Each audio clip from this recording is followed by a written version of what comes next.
Hello dear students, welcome to the computer class of standard 10. So students, I hope you all have enjoyed your Diwali vacation well.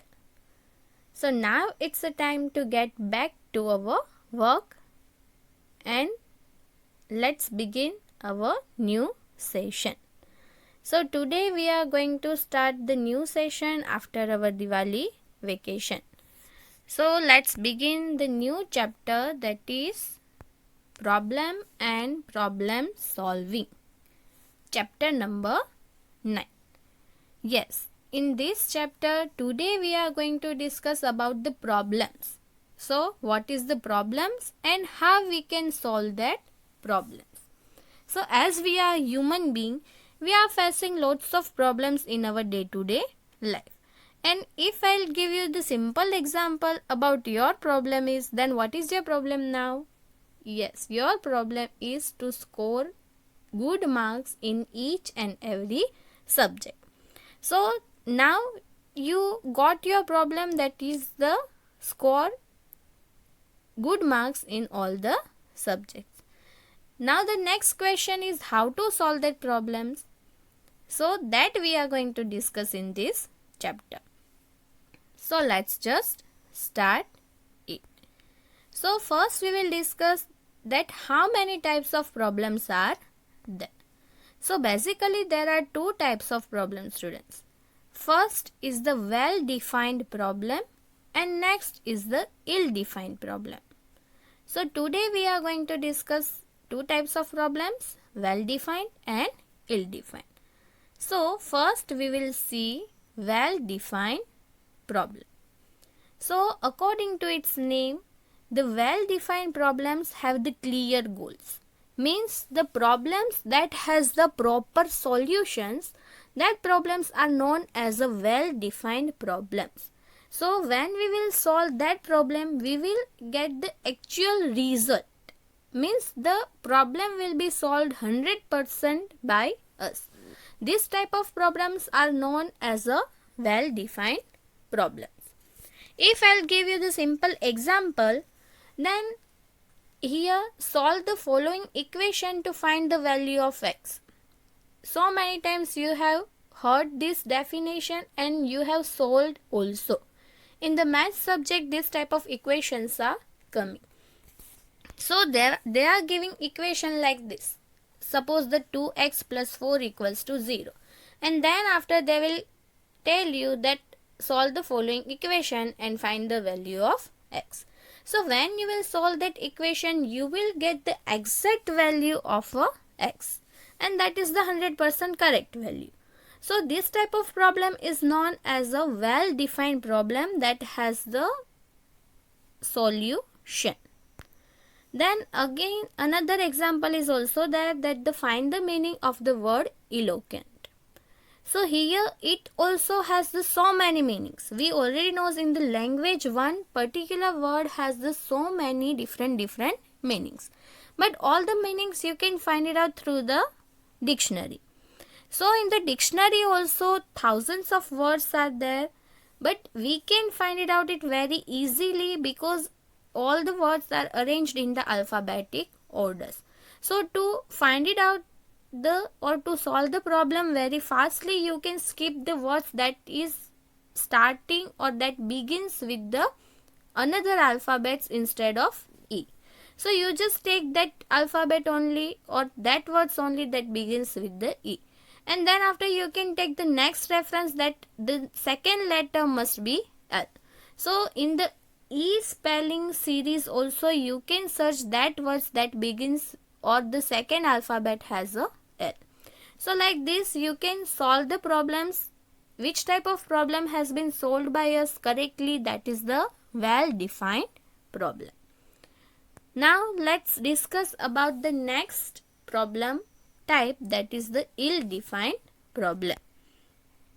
So ill-defined problem is the opposite of well-defined. In the well-defined we have the proper goal and proper solution. But in the ill-defined we are not having the clear goals or the clear solutions.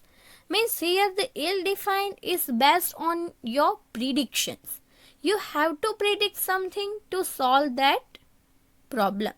And when the prediction is there, you can't say that the 100% the solution will come. Here as an example, we will take, or I'll give you the example, that is the game of hide and seek. So when you are playing this game hide and seek with your friends, what you are doing? You are guessing. Yes, you are guessing the place where your friends are hidden. You don't know the exact locations, but you have to predict it. So always the prediction is correct, we can't say that one. Prediction might be wrong also. So this type of problems are known as ill-defined problems that are not having the clear goals or clear solutions. And here now some important note is there that we have to remember.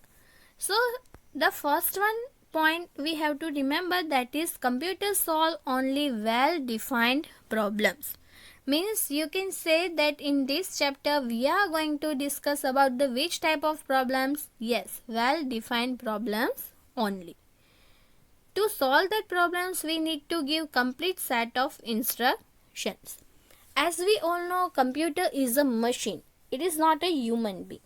So to solve that problem, we have to write down the proper set of instructions. We have to tell the computer in the step-by-step manner that what it has to do. Then after, computer will not solve the problem. Computer will follow the steps that you have given, and then after it will show you the result. So computer will assist you or help you to resolve your problems.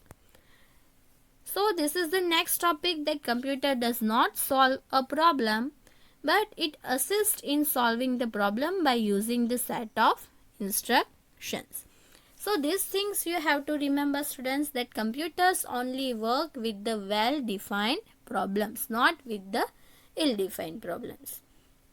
So here we have discussed both the types of problems, that is well-defined and ill-defined. So I hope you understood both the types of problems. So students, now we will discuss about the steps to solve any problem. Because as we have discussed earlier, we have to give the step-by-step guidelines to the computer to solve any problem. So that steps we have to decide now, means how we can solve the problem. So the first step is define your problem. Find your problem. That is the first step. And as I told you, the example, that is your problem is now to score good marks in all the subject. So the first step is done. You got your problem, that is to score, how to score good marks in all the subject.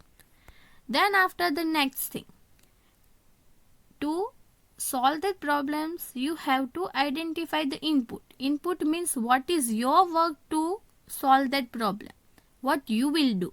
So your need to solve your problem, that is called input.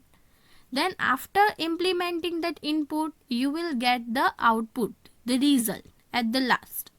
And what is the limitation of that problem, that you have to say.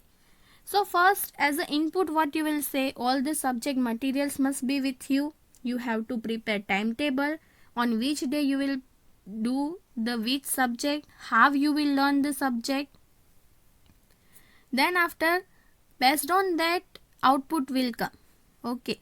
But what is the limitations here? The limitation of this problem is here, that is, this problem depends upon you.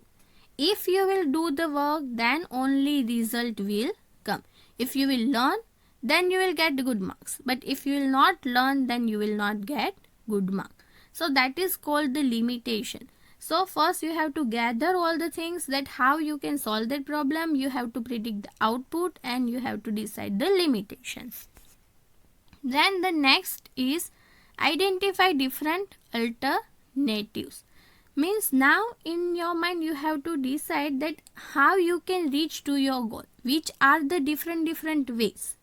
So you have to decide first all the ways that how you can score the good marks by learning all the answers or by learning all the things, by writing all the things. So these are the ways. Okay.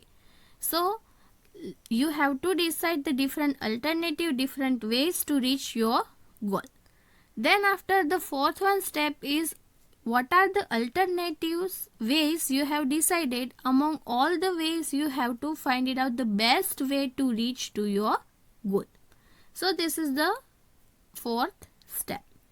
Then after the next step is prepare detailed step-wise instructions. So once you have decided that which method you want to follow to solve your problem, then after the next step is you have to write it down the step-by-step guidelines.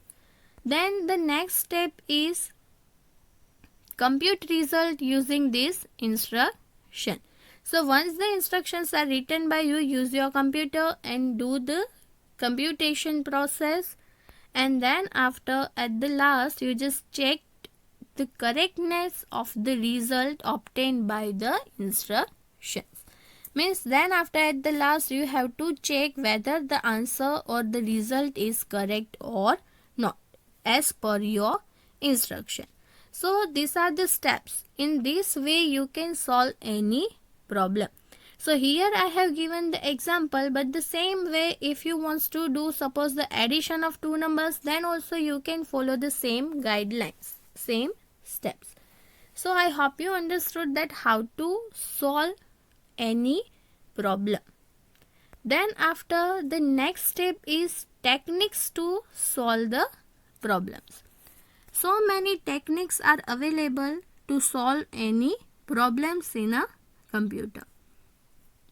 So the ways we have discussed that how to solve the problem. Now which technique, the alternative ways we discussed, so which technique you will follow to solve that problems, that we are going to see now. So three generalized techniques are there to solve any problem. First one is the pseudocode. So pseudocode means fake or simulated. It has the two meanings and we have to go with the second meaning, that is simulated. So here we will consider the second meaning means solving the problem by using set of instructions. So means simulated means something is there that is in the real world. Some problem is there and that you want to solve. So that is why we will prefer the second word meaning, that is the simulated. That is already there in front of you. Then after just you have to implement it to solve that things. So in the pseudocode the step-by-step guidelines are already written. Just you have to implement it and you have to solve your problem by taking the help from the pseudocode. Next is the flowchart. So flowchart, it uses the pictorial representation. Means here in the flowchart instructions are written in the form of picture. So each and every action is represented with a particular picture, so that we can perform to solve a problem. So it is easy method also, but it has some of the advantages as well as the disadvantage. So all the things we are going to see in a detail. Then after the next third technique, that is the algorithm. So algorithm is what? Algorithm is a step-by-step procedure written in a natural English-like language to solve a particular problem. So here this thing is the easiest thing we can say, because we can understand the natural languages. So if the things are written in our understandable language, then that is easy for us. So in the algorithm the step-by-step procedures are written, that is in the English-like language. So here all the techniques are used for to solve the problems. First one is the pseudocode, second one is the flow chart, and third one is the algorithm. So this all the things, all these three techniques we are going to discuss in our chapter number 9. So that are the things we will discuss in the next session. So now we will take the quick overview about the topics that we have discussed in this session. So the first thing we have discussed, that is types of problems, well defined and ill defined.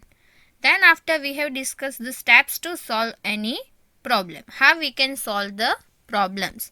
And then after we have discussed the basic of technique to solve the problems. So I hope you understood all the things well. Thank you, students.